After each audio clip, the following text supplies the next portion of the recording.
प्यारा भारत और ये पाकिस्तान का मैप है और पाकिस्तान के अंदर ये वाला एरिया बलूचिस्तान प्रोविंस कहलाता है। जैसे भारत में अलग अलग स्टेट है, हरियाणा, मध्य प्रदेश, ऐसे पाकिस्तान में अलग अलग स्टेट है और ये जो पूरा रीजन है ये बलूचिस्तान प्रोविंस कहलाता है पाकिस्तान में। अब हम लगातार बलूचिस्तान में विद्रोह की न्यूज सुनते आ रहे हैं, लेकिन कल जो हुआ उसने पूरी दुनिया की नींदें उड़ा दी है। बलूचिस्तान ने अपने को आजादी कर लिया है और ये नहीं, हम नहीं कह रहे, ये बलूचिस्तान की सबसे बड़ी महिला नेता का बयान आया है। उन्होंने कहा है कि अब हम पाकिस्तान से खुद को अलग करते हैं, बलूचिस्तान स्वतंत्र हुआ। अब पाकिस्तान दो टुकड़ों में बंट चुका है और एक टुकड़ा तो अभी भारत पीओके को लेकर कर ही देगा। लेकिन दोस्तों विश्व को अब एक नया देश देखने को मिल जाएगा। लेकिन आइए जानते हैं कि अब तक बलूचिस्तान के भारत से क्या रिश्ते रहे और क्या बलूचिस्तान में भारत डायरेक्ट इन्वॉल्वमेंट कर पाएगा जैसे ही वो आजाद होगा। बलूचिस्तान में क्या भारत की इन्वॉल्वमेंट रही है पास्ट में भी। जैसे पाकिस्तान की गवर्नमेंट हमेशा चिल्लाती रहती है कि भारत लगातार पाकिस्तान को तोड़ने की साजिश करता रहा है, बलूचिस्तान में जो हो रहा है उसके पीछे भारत की खुफिया एजेंसी का हाथ है। क्या ये सही है कि भारत की खुफिया एजेंसी काम कर रही है? आप बने रहिए वीडियो के एंड तक, आपको सब कुछ समझ में आ जाएगा। आप देख पाओगे कि आज के टाइम पर लगातार बलूचिस्तान से रिलेटेड आर्टिकल पब्लिश हो रहे हैं। यहाँ पर सभी न्यूज में बताया जा रहा है कि पाकिस्तान निकल चुका है और ये आवाजें बलूचिस्तान से उठ रही है लगातार। बलूचिस्तान रीजन में जो नेशनल असेंबली के मेंबर है वो जैसे हमारे यहाँ सांसद एमपीज होते हैं, पार्लियामेंट जिसे हम कहते हैं, ऐसे पाकिस्तान की पार्लियामेंट का नाम है नेशनल असेंबली। तो नेशनल असेंबली में जो मेंबर है जो बलूचिस्तान को रिप्रेजेंट कर रहे हैं, मतलब वहाँ की समस्याओं को जो रिप्रेजेंट कर रहे होते हैं नेशनल असेंबली में, उनका ये कहना है कि इन्होंने इस्तीफा भी दे दिया है और उनका कहना है कि भाई पाकिस्तान में अब बलूचिस्तान निकल चुका है पाकिस्तान के हाथ से, अब पाकिस्तान के हाथ में नहीं आने वाला है। यह विद्रोही गतिविधियां बहुत ज्यादा बढ़ गई है, लोगों को तरह तरह से प्रताड़ित किया जा रहा है। अभी कुछ दिन पहले की घटना है कि पाकिस्तान पर बहुत सारे अटैक्स भी कराए बलूचिस्तान लिबरेशन आर्मी ने। अपने ही देश में इंफ्रास्ट्रक्चर पर लोगों को मार दिया गया एवं ट्रेनों को नुकसान पहुंचाया गया, बड़े बड़े डैम्स को नुकसान पहुंचाया गया और आर्मी पर यह लगातार अटैक करते रहते हैं। बलूचिस्तान लिबरेशन आर्मी एक प्रकार की आप कह सकते हैं कि एक अलगाववादी संगठन है, अलगाववादी जो अपने क्षेत्र को अलग कराना चाहते हैं, यानी कि पाकिस्तान से बलूचिस्तान को अलग कराने के लिए जो संगठन बनाए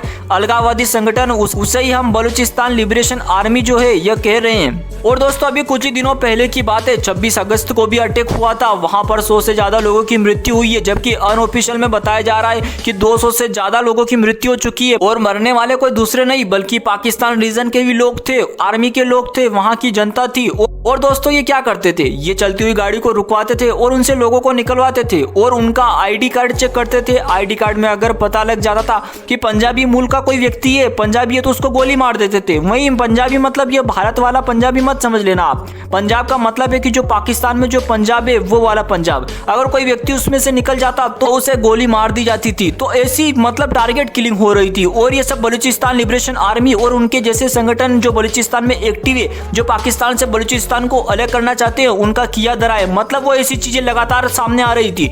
और दोस्तों ये सारी चीजें भारत के फेवर में है, जैसे कि अब एकदम बिल्कुल पीक पर ऐसी स्थिति आ गई है कि बलूचिस्तान अलग हो सकता है। और अब इसके दिमाग में आएगा कि क्या उसके पीछे इंडिया का हाथ है, तो क्या इंडिया का भी सपोर्ट है। तो देखिए ऑफिशियली रूप से आप सभी जानते हैं कि कोई भी कहता नहीं है, लेकिन अंदर अंदर सब खेल चलते रहते हैं। इन लोगों ने खेला किया बांग्लादेश से भारत के रिश्ते खराब करवाने में। आपने देखा कुछ दिन पहले ही बांग्लादेश में तख्ता पलट हुआ था, शेख हसीना वहां से भागी इस्तीफा देकर, तो उनको जाना पड़ा भारत में। उन्होंने फिलहाल शरण ले रखी है और देश इनको लेने से मना कर रहे हैं। बाकी इसके पीछे अमेरिका, पाकिस्तान, चाइना, इन सबके हाथ बताए जा रहे। वहीं लगातार इन लोगों ने भी, पाकिस्तान और अमेरिका ने डायरेक्ट अपनी इन्वॉल्वमेंट को रिजेक्ट कर दिया है। तो बैकग्राउंड में बहुत सारे वर्क होते रहते हैं। बांग्लादेश भारत का एक प्रकार से एंटी में आ गया है। तो ऐसे में जब भारत बांग्लादेश के रिश्ते खराब किए तो दोस्तों भारत को भी इनको इनकी भाषा में जवाब देना बहुत ज्यादा जरूरी हो जाता है। आखिर दोस्तों ये बलूचिस्तान है क्या और क्यों इतना इंपॉर्टेंस रखता है, क्यों चाइना परेशान हो जा रहा है बलूचिस्तान के अलग होने से। तो आप मैप में देखोगे कि यहाँ पर इंडिया है, ये हमारा प्यारा भारत। आप देखोगे कि बगल में पाकिस्तान है,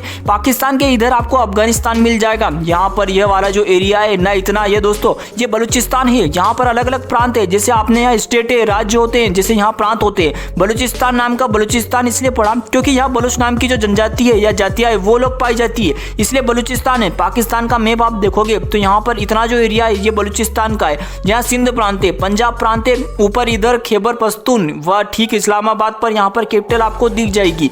अब यदि आप देखोगे तो बलूचिस्तान का एरिया है जो बहुत ज़्यादा बड़ा है। ये बलूचिस्तान यहाँ पर बहुत सारे ऐसे गुट भी एक्टिव है जो चाहते हैं कि पाकिस्तान से अलग हो जाए। कारण क्या है? क्योंकि यह ऐसा कर रहे हैं कि इनके पीछे का मेन कारण यही है कि पाकिस्तान की जो राजनीति है ना, इस्लामाबाद, उनका जो बजट आता है, जो भी इनका इंफ्रास्ट्रक्चर बनने होते हैं, जो अच्छे खर्च करने होते हैं, सुविधाएं योजनाएं लानी होती है, तो यह इन्हीं लोगों को देखकर, इन्हीं लोगों को ध्यान में रखकर यह लाते हैं। मतलब जो इस्लामाबाद कैपिटल है उन लोगों को ध्यान में रखकर लाते हैं।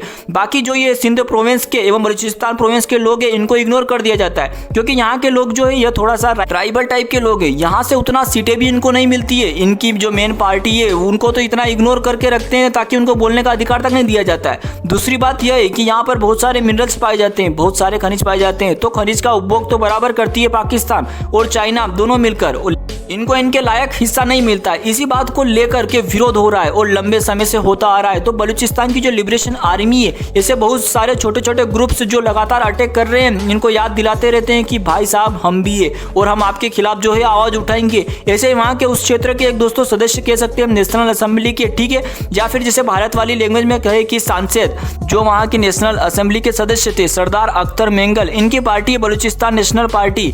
मेंगल ने उसी समय यह अध्यक्ष है और प्रमुख है। इन्होंने यह भी यहाँ पद से इस्तीफा दे दिया है। उनका कहना था कि हमारे लोगों को इग्नोर किया जा रहा है, लगातार अनदेखी की जा रही है, लोगों को जबरन गायब किया जा रहा है। ऐसी घटनाएं तक सामने आई है और ऐसा भी हो रहा है जैसे कि लीडर होते हैं जो कि राइवल होते हैं, जो आवाज उठाते हैं सरकार उनके खिलाफ, और ISI की मदद से और भी संगठनों की मदद से, पुलिस सरकार की मदद से उनको उठवा लिया जाता है और गायब कर दिया जाता है और उसके बाद उनको मरवा दिया जाता है। उनका बाद में कहीं भी पता नहीं चलता है। तो ऐसी बहुत सारी घटनाएं यहाँ पर लगातार देखी जा रही थी। इन सबको देखते हुए उन्होंने कहा कि हम इस्तीफा देते हैं। और यह बात ध्यान रखो कि इनका यह कहना है कि बलूचिस्तान हाथ से फिसल नहीं रहा है बल्कि निकल चुका है, अब हाथ नहीं आने वाला है। इनका कहना है कि कई लोगों की जान भी जा चुकी है बीते दिनों में और इस मुद्दे को लेकर सब एकजुट होना चाहिए। एकजुट होंगे तभी जाकर इस समस्या का कोई समाधान निकल कर आएगा।